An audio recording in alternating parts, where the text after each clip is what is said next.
नंदा काल मेली. मी सरळ सरळ मेली हा शब्द का वापरावा?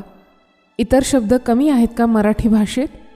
देहावसान, देवाज्ञा, पंचत्वात प्राण विलीन, प्राणज्योत मालवली, आयुष्याची दोरी, अनेक अनेक. आम्हा सर्वांना सोडून गेली असं म्हणणं सोपं नव्हतं का? मग असं का? ह्याला उत्तर नाही. मला फारसं भावनाप्रधान व्हायला साधत नाही. माणूस गेला म्हणजे गेला. That is the end of it. मला वर्तमानपत्रातून जाहिरातीसुद्धा द्यायला आवडत नाहीत. तू आम्हाला सोडून गेल्यापासून असा एकही दिवस गेला नाही की ज्या दिवशी तुझी आठवण झाली नाही, अशी एक ठराविक चौकट कोणत्या तरी परिवारानं केलेली असते. मला अशा परिवारांच्या भावनांची मुळीच टिंगल करायची नाही. तरीही मला ते पटत नाही. नंदानंच मला विचारलं. कोणत्या दिवशी ते आता आठवत नाही. तिला इंटेन्सिव्हमध्ये ठेवलं होतं. मायोकार्डियल इन्फाक्शन असं काहीतरी तिच्या केस पेपरवर खरवडलेलं होतं. डॉक्टर मंडळी वर वर हसत डोंट वरी म्हणत होती. केव्हा तरी नंदानं मला विचारलं, मी मेल्यावर तू काय करशील? मला वाईट नक्कीच वाटेल, पण मी गळा काढून रडणार नाही. पेपरला माझ्या नावाची चौकट? ते तर मुळीच करणार नाही. एक वेळ गळा काढून इतरांबरोबर रडेन, पण जाहिरात? का रे बाबा, एवढा राग का ह्या प्रकारावर? नंदा, मला सांग, त्या चौकटी कुणासाठी असतात? जो गेला तो वाचू शकतो? नाही. ज्यांचं खरंखुरं त्या व्यक्तीवर प्रेम असतं त्यांना आठवण असतेच. आणि जी माणसं त्या व्यक्तीला विसरलेली आहेत त्यांना त्या चौकटी पाहून काय वाटणार आहे? मी नंदाशी वाद घातला खरा, पण नंदा गेली हे मला समजलं. त्या क्षणी मी धाय मोकलून रडलो. इतर नवलानं बघत होते आणि मी चक्क रडत होतो. का, कसा, सांगता येत नाही. सचिन मला बघायला आला. लग्न अशीच जमवली जातात. प्रथम डोळ्यांचा कौल मागायचा, शरीरानं शरीर पसंत करायचं. सचिनला माझं शरीर आवडलं. खोटं कशाला सांगायचं? मला पण सचिन आवडला. आवडलं म्हणजे काय झालं? माझ्या कल्पनेतल्या साथीदाराला जशी केसांची झुलप होती तशीच ती सचिनला होती. चेहरा रुबाबदार, अंग भरलेलं. नुसतं भरलेलं नाही तर त्या शरीराला दुसरं शरीर मिळणं आवश्यक होतं. ती मी होते. वडील माणसं मुद्दाम उठून गेली, आम्हाला एकांत मिळावा म्हणून. एकांत मिळताच संकोच न करता, पाल्हाळ न लावता सचिन म्हणाला, शरावती, मला तू आवडलीस. तुझं काय? मी फक्त नजरेला नजर दिली आणि खाली पाहिलं. आत्ता मी सांगते की असं केलं आणि तसं केलं. खरं तर जे घडायचं ते कुणीतरी घडवलं. मी लाजले आणि सचिनला उत्तर मिळालं. आणि नेमकं तेव्हा आठवलं, सरस्वतीची मावशी कोणाजवळ तरी म्हणाली होती, सगळं चांगलं आहे, फक्त ते दिनकर रावांचं नंदा प्रकरण नको होतं. पहिल्या भेटीत नंदा कोण हे मी विचारू शकणार नव्हतेच. ओळख झाली, परिचय वाढला. जुहूच्या किनाऱ्यावर मी त्यांना विचारलं, नंदा नंदा म्हणतात ती कोण हो? सचिन म्हणाला, लग्न झाल्यावर सांगेन. काल नंदा वारली. न रडणारा सचिन काल ओक्साबोक्शी रडला. मीच नव्हे तर सगळे थक्क झाले होते आणि रडणं हा प्रकार न आवडणारा सचिन रडत होता. कुठेतरी वाचलं होतं, कावळा मेला तर दुःख होत नाही, मोर मेला तर होतं. का? तर मृत्यू सौंदर्याचा नाश करतो, ते बघवत नाही. नंदा मेली. एक सौंदर्याची मूर्ती हा हा म्हणता मातीत गेली. तिची चिमूटभर राख झाली. चिमूटभर राख होण्यासाठी का हे सौंदर्य इतकी वर्ष माझ्या संसारात वावरलं? नंदा कोण? तर माझ्या नवऱ्याची प्रेयसी. ती मेली. आभाळ भरून आले. कोसळणार असं वाटत होतं, पण कोसळत नाही. ढग दाटून आले की मोर पिसारा फुलवून नाचतात. नंदा तशीच. ढग भरून आले की ती पिसाऱ्यासारखी फुलायची. हेच नव्हे तर मी पण तिच्याकडे बघत असे, चकित होऊन, भारावून. स्त्री असून माझी नजरबंदी व्हायची, मग ह्यांची काय कथा? ती कथा मला माहीत होती. प्रथम अंदाजानं, मग संशयाचं थैमान, संशयापाठोपाठ पाळत ठेवणं.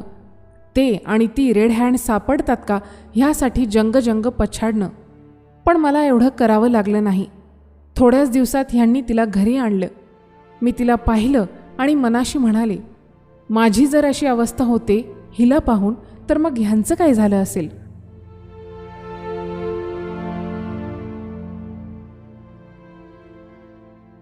जे सगळ्या पुरुषांचं होतं किंवा जे प्रत्येक पुरुषाचं होतं तेच माझं झालं.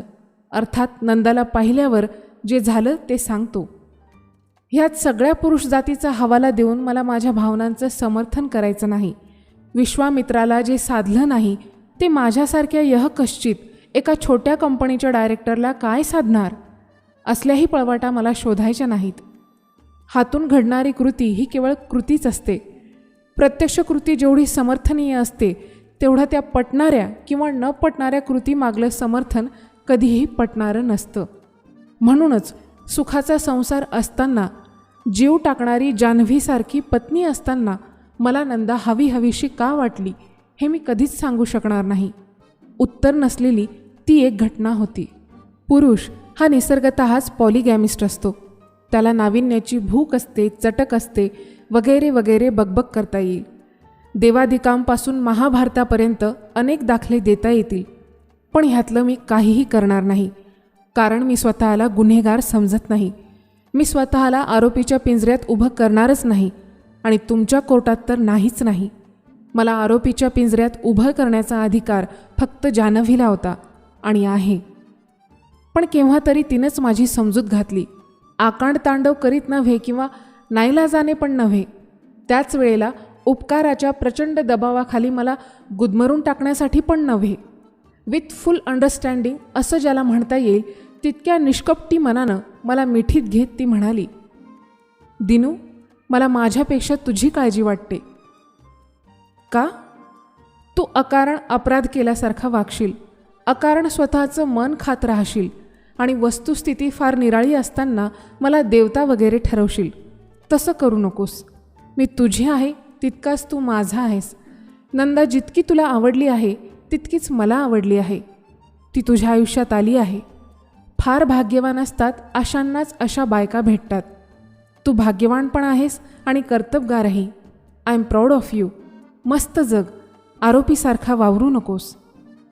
जान्हवी एवढंच बोलली. खोलीत मिट्ट काळोख होता. तिचा चेहरा मला दिसत नव्हता, पण शब्दातली प्रांजलता स्पर्शही सांगत होता. पहिल्या रात्री इतकाच तो स्पर्श ताजा होता, उत्कट होता.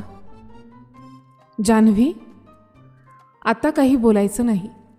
मला मिठीत घेऊन ती पडून राहिली. जरा वेळानं ती म्हणाली, मला आणखी जवळ घे. ये, आणखीन ये ना. बस संपलं. खूप जवळ म्हणतानाही दिनू हे एवढं अंतर राहतच का रे? मी गप्प होतो. दिनू, दिवा लाव. का? मला हे उरलेलं अंतर डोळ्यांनी नाहीसं करायचं आहे. तू अगदी इथं आहेस हे केवळ स्पर्शालाही सांगता येत नाहीये. नजरेला बघून खात्री करून घेऊ दे. हात लांब करून मी पलंगाजवळचा दिवा लावला. जान्हवी आणखी जवळ आली. केव्हा तरी मी तिला म्हणालो होतो, sense of possession is a pleasure itself. तिला आता तेच सौख्य हवं होतं. सचिनशी लग्न करून मी सासरी आले. लग्न होऊन मी घरी आले आणि मग नंदा कोण हा प्रश्न मला सचिनला विचारावा लागला नाही. नंदाला मी प्रथम मांडवात पाहिलं. माझी नजर तिच्यावर खिळली होती. सरस्वतीची मावशी कानात पुटपुटली, तीच ती बया. शब्दात काही अर्थ नसतो असं जे म्हणतात त्याचं मला नवल वाटतं. मावशीचा बया हा शब्द मला काय काय सांगून गेला. बया ह्या शब्दात कैदाशीण ह्या शब्दाचा अर्थ लपल्यासारखा वाटतो आणि मावशीनं त्या शब्दाला एक लकीर दिली. त्यानं तर तोच अर्थ स्पष्ट झाला.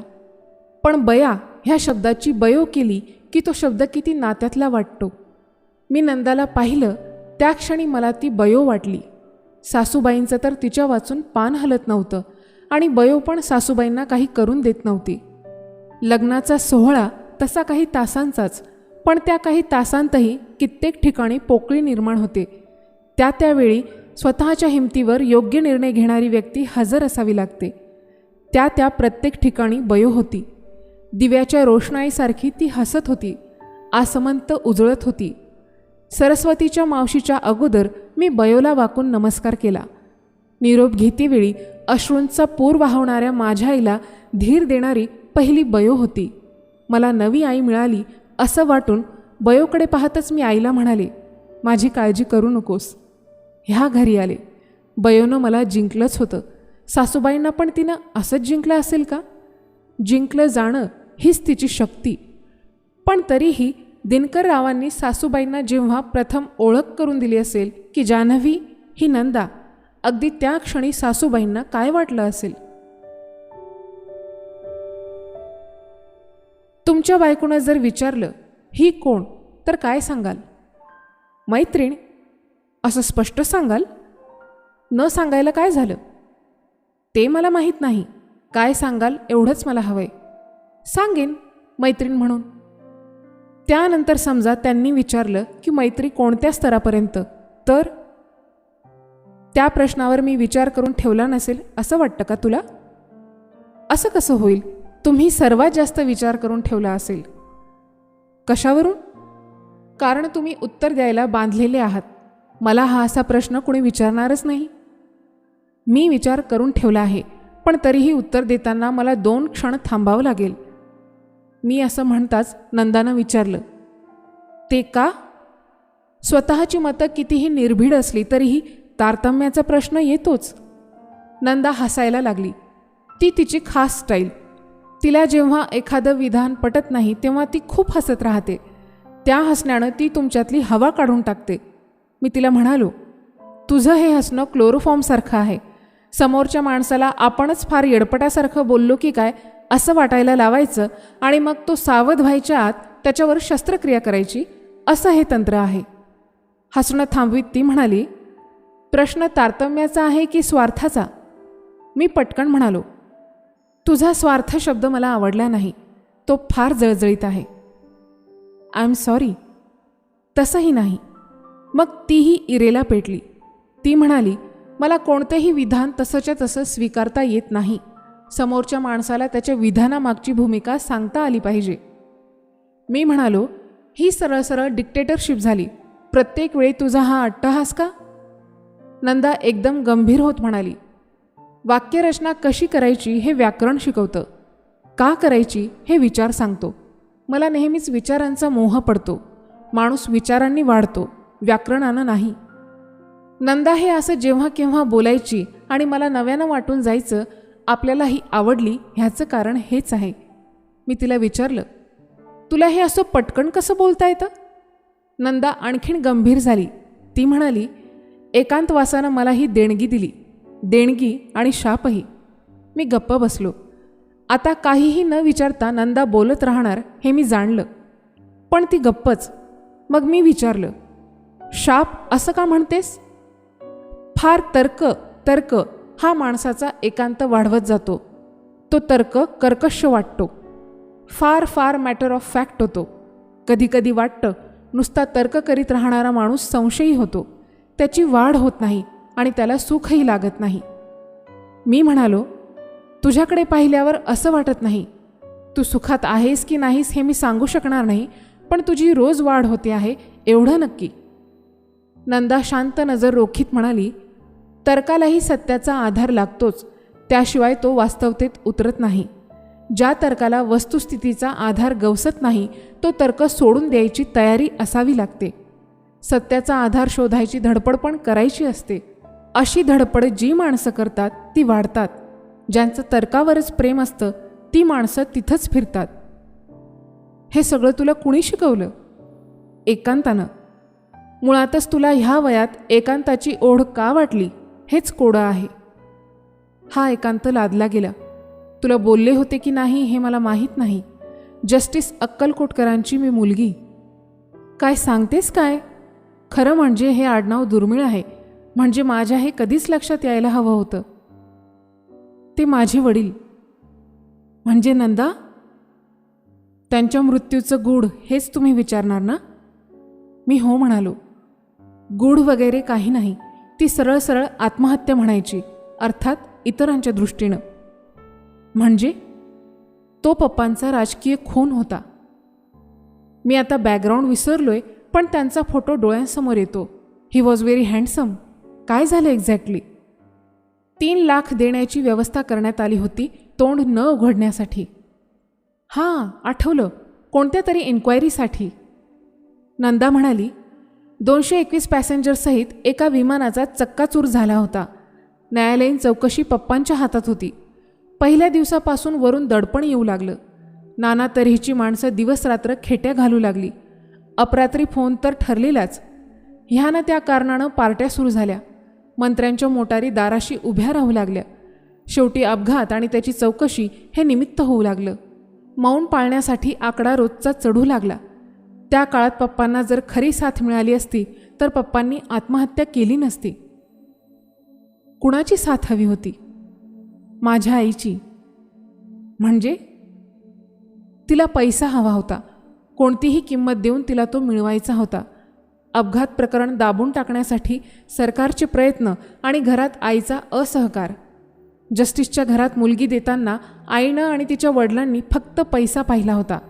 पप्पांची बुद्धिमत्ता, निस्पृहता, न्यायनिपुणता, निर्भीडता ह्या कशाचंही तिला कौतुक नव्हतं. तिला फक्त पैसा हवा होता. विचारांनी ती कधी एकत्र आलीच नाहीत. गप्प बसणं अशक्य झालं तेव्हा पप्पांनी आत्महत्या केली. It's very pathetic. काय करणार? पप्पा गेल्यावर तरी तुझी आई. तेवढंच विचारू नका, ते आणखीन उभं आणणारं आहे. विचारावं वाटलं पण धाडस होईना. तेही नंदानं जाणलं.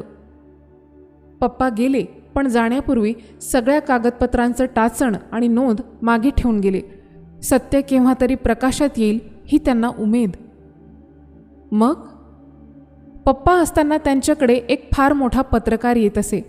त्याच्याशी पप्पा सगळं भाबडेपणानं सांगत असत. आपण हे सगळं चव्हाट्यावर आणू, जनतेचा कौल घेऊ.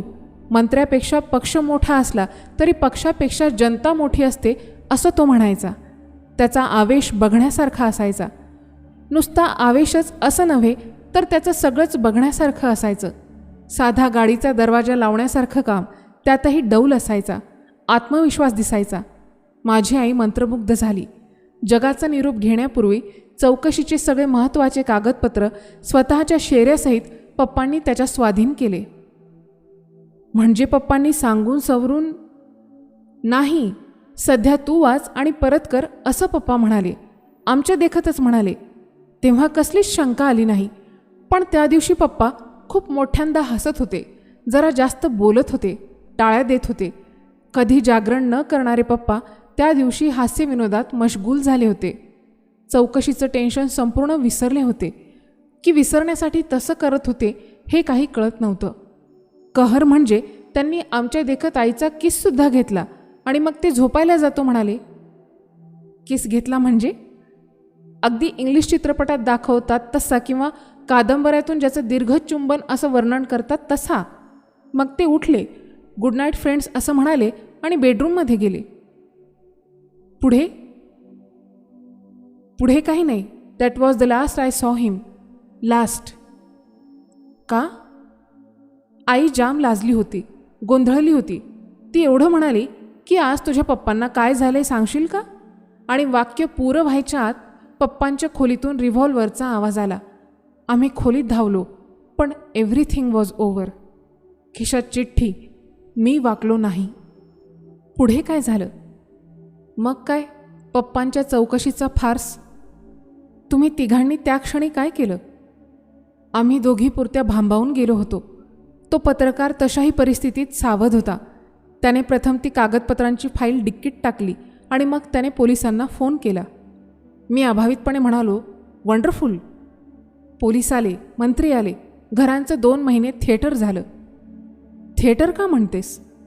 तेवढा एकच शब्द योग्य आहे. आमच्या एकाच सेटवर किती प्रवेश झाले, केवढं भीषण नाट्य झालं आणि किती नटसम्राटांनी पायधूळ झाडली ते मी एकटीनं पाहिलं. त्या काळात सांत्वनाचा बुरखा पांघरून राग, लोभ, मत्सर, हेवा, भय काय काय भेटून जावं. पप्पा मेले म्हणून कितीतरी लोकांनी आनंदोत्सव केला. विमानातील 221 आणि माझे पप्पा 22वे ह्यांच्या जीवावर अनेकांनी दिवाळी केली, नाच केला आणि त्या नृत्यात माझ्या प्रत्यक्ष आईनंही महत्त्वाची भूमिका केली. काय सांगतेस? पप्पांचे कागदपत्र त्या पत्रकाराकडे होते. तोंड गप्प ठेवण्यासाठी जे 3 लाख आमच्या घरात येणार होते ते तसेच्या तसे त्याच्या घरात गेले आणि फक्त पैशावरच प्रेम असलेली माझी आई पाठोपाठ त्याच पत्रकाराकडे गेली. खरं? पप्पा गेल्यावर तिने वर्षाच्या आत त्या माणसाशी पुनर्विवाह केला आणि ज्यांचे हात अडकले होते त्यांनी त्या लग्नाला 3 लाखांचा हुंडा दिला. This is life. माणसांचा असा अनुभव आल्यावर एकांत हाच मित्र का वाटू नये? ह्या नव्या मित्रानं, एकांतानं मला नादाचं सामर्थ्य किती असतं हे सांगितलं आणि मौनानं शब्दांचं महत्त्व पटवून दिलं. तू एकटीच राहायला लागलीस? तेव्हापासून एकटीच, तुमची ओळख होईपर्यंत. मी आईबरोबर जाणं शक्यच नव्हतं. पण त्या घरात तू राहिलीस कशी एकटी? मी तशी एकटी नव्हते. मला अंगा खांद्यावर वाढवणारी तान्ही होती, आजही आहे. स्वयंपाकाला बाई होती, गडी होता आणि पप्पांची हजारो पुस्तकं होती. आईची पैशाची हाव पाहून पप्पांनी सगळे पैसे माझ्या नावावर केले होते. कमतरता कशाचीच नव्हती. पप्पांचं अस्तित्व तर सतत मला त्या वास्तूत जाणवत होतं. पुस्तकं तर माणसाला खूपच साथ देतात. घरात वकिलीची पुस्तकं पडली होती म्हणून मी वकिली करायची नसताना BA LLB झाले. मी म्हणालो, एवढं शिकल्यानंतर प्रॅक्टिस का करायची नाही? नंदा म्हणाली, धंद्यासाठी शब्द राबवायला लागलं की शब्दांची ऐट जाते, शान संपते. आणि एक गंमत सांगू का? पप्पांच्या पुस्तकांवर प्रेम करता यावं म्हणून मी वकिलीचा अभ्यास केला. नवल वाटून मी म्हणालो, हे मात्र विलक्षणच. विलक्षण असेल पण निरर्थक नाही. पुस्तक म्हणून आपण पुस्तकावर प्रेम करत नाही. आपल्याला ज्या विषयाची आवड असते त्याच पुस्तकांची आपण बडदास्त ठेवतो. बाकीच्या पुस्तकांना आपण सावत्र भावंडांसारखं वागवतो. पप्पांची आठवण झाली की मी त्यांचं हाताला येईल ते पुस्तक घेत असे. ह्या पुस्तकाला पप्पांचे हात लागले आहेत ह्या भावनेनं मी पुस्तक कुशीत घेऊन झोपत असे. केव्हा तरी वाटलं, पुस्तकाला कुशीत घेता घेता आपल्याला पुस्तकाच्या कुशीत जाता येईल का? एवढ्या साध्या वेडगळ भावनात्मक पातळीवरूनच मी पुस्तकं जवळ केली, शिकले आणि पुस्तकांची झाले. ह्याच पुस्तकांनी मला शब्दांबद्दल काटेकोर बनवलं. मला आता वावगा, गैरलागू किंवा अप्रस्तुत शब्द चालतच नाही.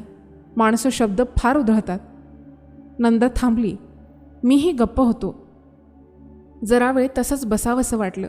एखादं धुंद करणारं गाणं थांबलं की जसा त्या गाण्याचा हँग येतो तसंच नंदाच्या निवेदनानं झालं. आणि मग जरा वेळानं आम्ही कोणत्या विषयावर सुरुवात केली हेच आठवेना. मी तिला विचारलं, हे सगळं कोणत्या विषयावरून निघालं गं? नंदाची मेमरी पण तशीच.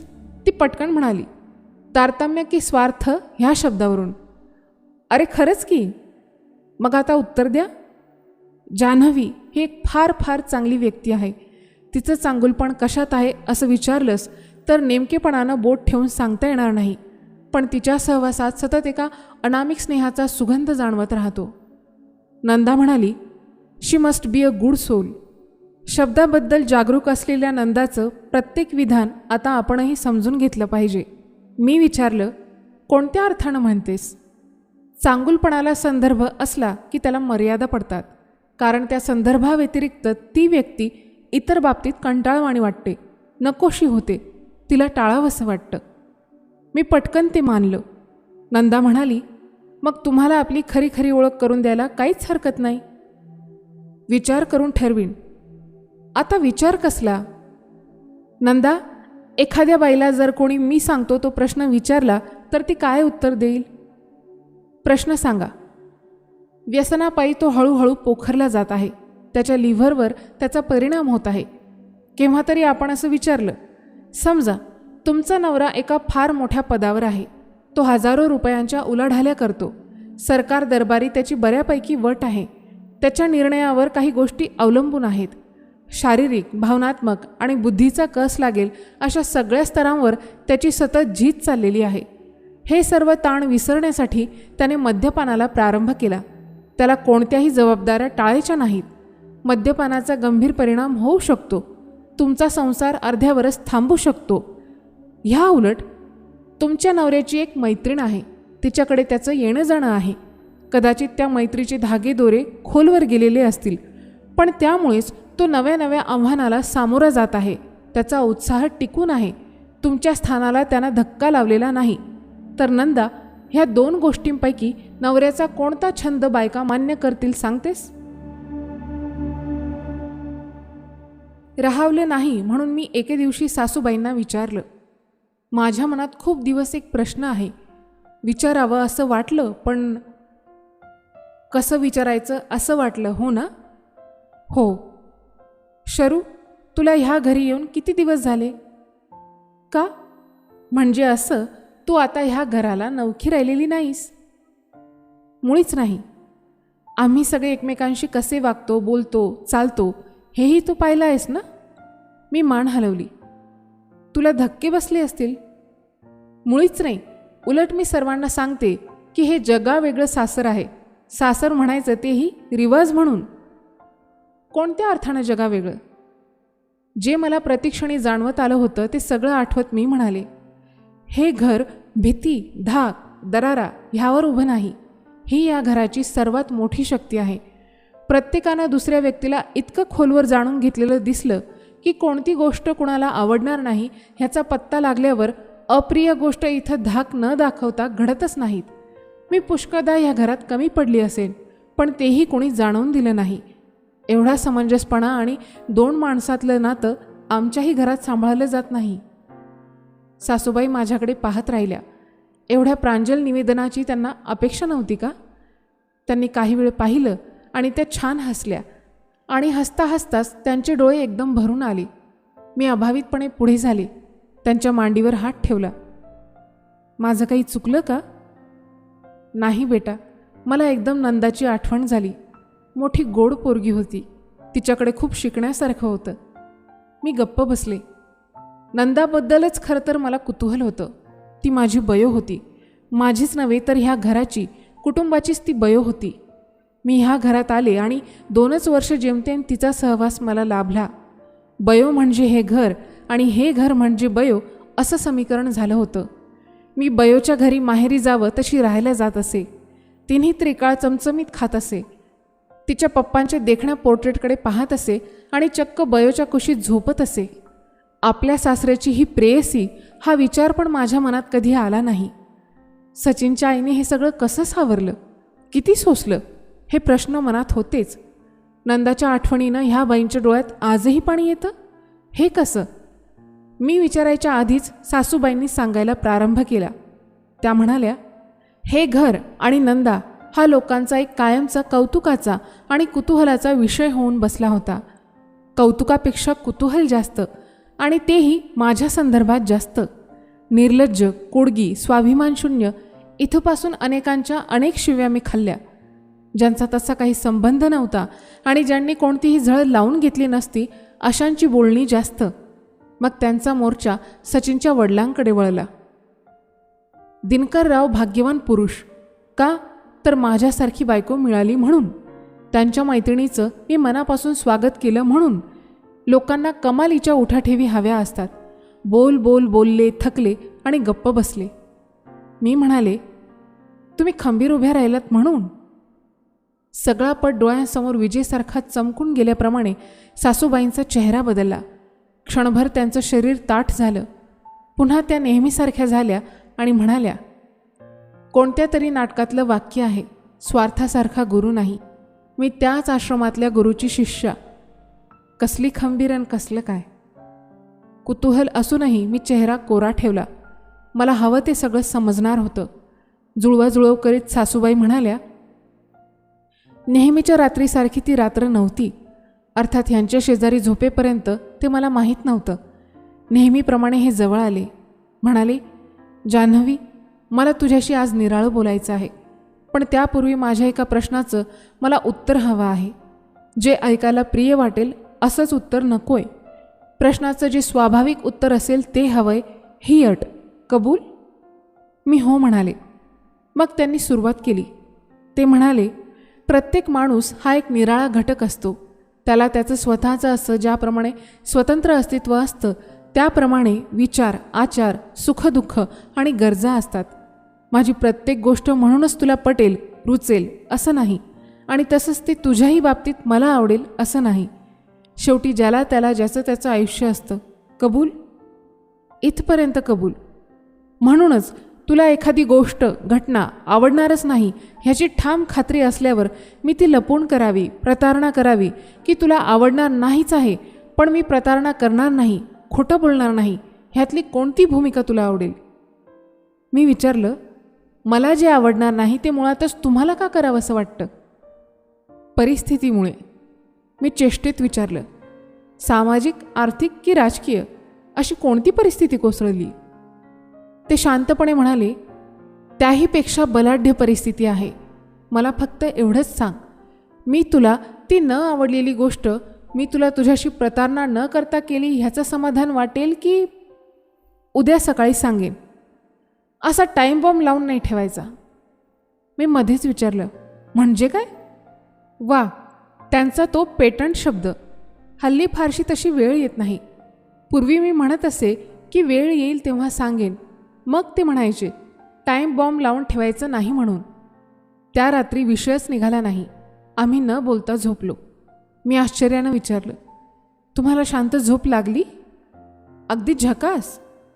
मामनजी काय सांगतील, काय ऐकावं लागेल असं काही वाटलं नाही? सांगून सांगून ते काय सांगणार? काहीतरी एखाद्या बाईबद्दल असणार हे मी ओळखलं होतं. तुम्ही ते कसं ओळखलंत? नवरा प्रस्ताव करायला लागला की ओळखावं की काहीतरी प्रकरण असणार. माझं हसणं संपेपर्यंत त्या थांबल्या. मी नुसतं पुढे ह्या अर्थानं पाहिलं. 2 दिवसांनी प्रत्यक्ष त्या बलाढ्य परिस्थितीला घेऊनच ते घरी आले. मी नंदाला पाहिलं आणि मुग्ध झाले. वेड्यासारखी बघतच राहिले. ओळख करून देताच तिनं मला पटकन वाकून नमस्कार केला. मी तिला म्हणाले, वाकून नमस्कार करण्याइतकी मी मोठी नसले तर? तिच्या जिभेवर उत्तर तयार असावं. ती पटकन म्हणाली, नम्र व्हावंसं वाटतं ती भावनेपोटी. वयाचा संबंध येतोच कुठे? तिने नंतर घराचा ताबाच घेतला. कमरेला पदर खोचून ती थेट स्वयंपाकघरात आली. बरोबरीनं काम केलं. जेवायला थांबली. गाडीतून आम्ही सगळेच तिला तिच्या घरापर्यंत पोहोचवून आलो. घरी आल्यावर मी कोणतीही प्रतिक्रिया व्यक्त केली नाही, काही दर्शवलंच नाही. दैनंदिन कार्यक्रमात फरक नाही की नेहमीच्या बोलण्याच्या स्वरातही बदल नाही. रात्री ते नेहमीसारखे जवळ आले. त्यावेळेला पण मी नेहमीचीच होते. 2 दिवसांनी मी सहज भाऊकडे 4 दिवस जाऊ का म्हणून विचारलं. ते जा म्हणाले. मला स्टेशनवर स्वतः सोडायला आले. मी गाडीत बसले आणि मग चिक्कार रडून घेतलं. मनाचा निग्रह करून बाहेर पडले होते तरी रडायला आलंच. मनाचा निग्रह म्हणजे मी घर सोडून बाहेर पडले होते. आणि हे सचिन तेव्हा 8 वर्षांचा होता. त्याला इथंच ठेवलं होतं. भावाकडे जायचं, त्याचा सल्ला घ्यायचा आणि मग तिथून पत्रानं कळवायचं असं ठरवलं होतं. खरं? अगदी खरं. भावाकडे गेले तर भाऊच्या घराला कुलूप. शेजारी चौकशी केली तर निराळच रामायण ऐकावं लागलं. काय झालं होतं? शेजारच्या बाईला तसं काही माहीत नव्हतं. तिने फक्त एक पत्ता दिला. कुणी आलं तर ह्या पत्त्यावर पाठवा असं वहिनीनं सांगितलेलं. मग तीच रिक्षा फिरवली आणि नव्या पत्त्यावर गेले. वहिनी भेटली. ती तिच्या मैत्रिणीकडे राहायला गेलेली. बंधुराज ऑफिसच्या कामाच्या नावाखाली बाहेरगावी गेलेले. रात्री वहिनीनं आणि तिच्या मैत्रिणीनं जे काय सांगायचं ते सांगितलं. आमची बंधुराजही अडकलेली. मी चमकून पाहिलं. जे माझ्या घरात होतं ते तसंच माझ्या माहेरी पण घडत असावं ह्याला काय म्हणशील? म्हणजे भाऊच्या ऑफिसातल्या एका मैत्रिणीपायी वहिनी घर सोडून आलेली. पुन्हा भाऊचं तोंड पाहायचं नाही असा तिचा निर्धार. माहेरी पण ती जाणार नव्हती. मैत्रिणीकडे आसरा मिळताच तिने घर सोडलं. पुढं काय करणार विचारलं तर ती म्हणाली, तितकीच वेळ आली तर झोपडपट्टीत जाऊन राहीन. मी तिथं फक्त 48 तास काढले आणि मुकाट्यानं परतले. वहिनीला चल म्हणाले. तेव्हा ती म्हणाली, स्वतः काहीतरी जेव्हा करून दाखवीन तेव्हा मानानं येईन. मी भीतभीत विचारलं, तुम्ही परत का आलात? स्वार्थ म्हणून. मी माणूस आहे, सामान्य जीव म्हणतात तशी. देवता वगैरे मुळीच नाही. नुसतं आयुष्य माणूस कुठेही कंठू शकतो. मला वैभवाची, आरामाची चटक लागलेली. रोजची उशी एक दिवस जरी मिळाली नाही तर लगेच माना अवघडून जाणारी माणसं आपण. चुपचाप परत आले. हे एक आणि परिचयानं नंदावर जीव जडला. तिचाही इतिहास समजला आणि वाईट वाटलं. केव्हा तरी मग मीच ह्यांची समजूत घातली. अपराध केल्यासारखे वावरू नका असं म्हणाले. त्याच वेळेला मला देवता वगैरे समजू नका हेही सांगितलं. तो जीव माझ्या ह्या आधारामुळं पुन्हा किती सरसरून उभा राहिला हे तुला कसं सांगू. मी आवाक होऊन बघत होते. उसंत घेऊन त्या म्हणाल्या, ती पोरगी खरंच लाखात एक होती. मूळचीच ती चांगल्या घराण्यातली. माझा विरोध नाही हे समजल्यानंतरही त्या दोघांचा संयम वाखाणण्यासारखा होता. स्वातंत्र्य लायक पेलणाऱ्या माणसांना दिलं गेलं असं मला वाटत राहिलं. मी मध्येच म्हणाले, तुमच्या ह्या जगावेगळ्या मोठेपणापायीच ती दडपून गेली असतील. तेही शक्य असेल. माणसाच्या मनाबद्दल कोणते आडाखे बांधायचे आणि कसे? मी मात्र त्यांच्यावर दडपण यावं म्हणून मोठेपणा दाखवला नाही. अगतिक होते, भ्यालेली होते म्हणून तसं घडलं. संसार सुख आणि ऐशाराम ह्यांना मुकेन का ही भीती होती. दुसरं लग्न करायचं नाही हा कायदा झाला नसता तर मी काय केलं असतं हा विचार पण मनात होताच. पण हे सगळं प्रथम, नंतर त्या पोरीनंच जीव लावला. ह्यांना ती मनापासून आवडली आहे हेही समजलं. तुझे मामंजी जर फुलपाखराच्या वृत्तीचे असते तर मी पण गय केली नसती. पण नंदाच्या बाबतीत मला सगळंच माफ करावं लागलं. आणि शरू, तुला गंमत सांगते, नंतर नंदू माझ्या संसारात एवढी गुरफटली की तिचे व त्यांचे संबंध पण गौण झाले. वहिनीसारखा वेडेपणा मी केला असता तर कायम दयेचा विषय झाले असते मी. पण शेवटपर्यंत आदराचा विषय ठरले. माझं या घरातलं स्थान गृहिणीपेक्षा वरचं ठरलं. एक मोडू पाहणारं घर उभं राहिलं. एक पुरुष होता त्यापेक्षा मोठ्या स्थानावर गेला. मी जर असहकार केला असता तर हे घर कोसळलं असतं. हे सगळं वाचलं. दर्जा अबाधित ठेवून वाचलं. तुझे मामंजी व्यावसायिक जगात मोठे होत गेले. त्यात नंदाचा आणि माझा दोघींचा हिस्सा होता. ह्याच अनुभवावरून उद्या जर माझी कोणी मुलाखत घ्यायला आलं तर मी सांगेन. मी मध्येच म्हणाले, उद्याच कशाला? आत्ताच सांगा, तेही तुमच्या ह्या सुनेला सांगा. सासूबाई म्हणाल्या, संसार टिकतो कधी? तर ऐक, संसारातल्या प्रत्येक व्यक्तीची सुखाची साधनं, सुखाच्या जागा, कल्पना ह्या वयानुरूप कालानुरूप निरनिराळ्या असतातच. आणि त्याप्रमाणे प्रत्येकजण त्याच्या कल्पनेतल्या सुखामागे पळतोही. पण संसार टिकतो तो कसा? तर दुःख जेव्हा सगळ्यांचं एकच होतं तेव्हा घर उभं राहतं. ह्या घराचं तेच झालं. नंदा ही एकटे तुझ्या मामंजींची राहिली नाही, ती आपली होती. म्हणूनच रडण्यावर विश्वास नसलेला माझा पोरगा पण रडला आणि आपली नंदू गेली असं म्हणत ह्यांनी प्रथम धाव घेतली ती माझ्याजवळ. नाहीतर एकटेच कुठेतरी अश्रू गाळत बसले असते. आम्हाला पत्ताही लागला नसता. तेव्हा पोरी ऐक, लग्नात मी तुला उपदेश केला नाही, पण लक्षात ठेव, संसारात एक क्षण भाळण्याचा, बाकी सगळे सांभाळण्याचे.